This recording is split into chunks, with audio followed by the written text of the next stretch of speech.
Frying is the perfect dry heat cooking method because hot fat can conduct heat to the entire surface area of a food at one time. It's like having a pan that can just wrap itself around food. And if it's done properly, very little of the fat is absorbed into the food. Now, the trick is to understand which fat to use. And for that, we need a little lesson in fat composition. You see, all fat molecules, or triglycerides, are composed of 1 unit of glycerol, an alcohol derivative, and 3 fatty acids.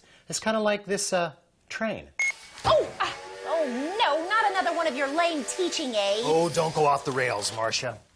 Now, let's pretend for a second that this engine and this caboose form one glycerol, and that each one of these 3 cars is a fatty acid, hence triglyceride. Okay, now each one of these fatty acids has a certain amount of seats on it, and normally these are taken up by hydrogens, okay?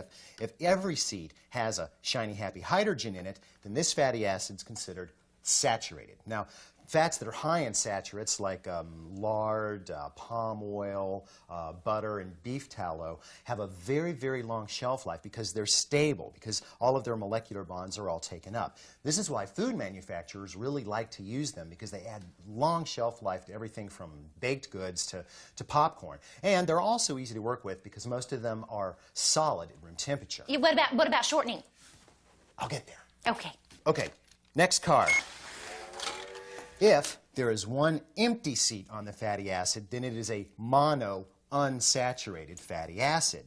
Now, fats that are high in monounsaturates, like olive oil and most nut oils, are considered very, very healthy. But this seat, this is problematic, you see, because any molecular vagabond that wanders by can take that seat. And if it's something stinky, like, say, sulfur or iron oxide, then this entire fat is kaput, rancid, which is not a very, very good thing. On top of that, most of these oils are prized for their distinctive flavors, so they're not very refined. That gives them low smoke points. So again, not great for frying. But what about shortening? Oh, well, truth be told, shortenings are usually made from monounsaturated fats, but to make them last longer, the manufacturer adds hydrogen to the empty seat. So what was once monounsaturated is now saturated. It's shelf stable, it's solid at room temperature, but most of the health benefits are gone. Next, if there are 2 or more empty seats on the fatty acid, it is poly-unsaturated. Now, safflower, canola, sunflower, and all the other oils that are big on polyunsaturates have very, very mild flavors and very high smoke points, so they are perfect for frying. But alas, lots of empty seats, which means that these kinds of fats can go bad about 100 times faster than saturated fats. Now, you can store them properly, and that'll help things, but the biggest thing you can do to add life to your polyunsaturates is to not fry in cast iron, because more times than not, the little monsters are from iron oxide.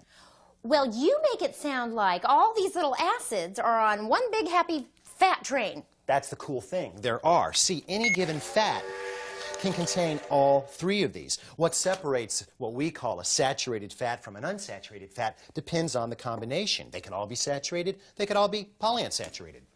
Uh-huh. Okay. Well, I'm going to the ladies' room. Bye.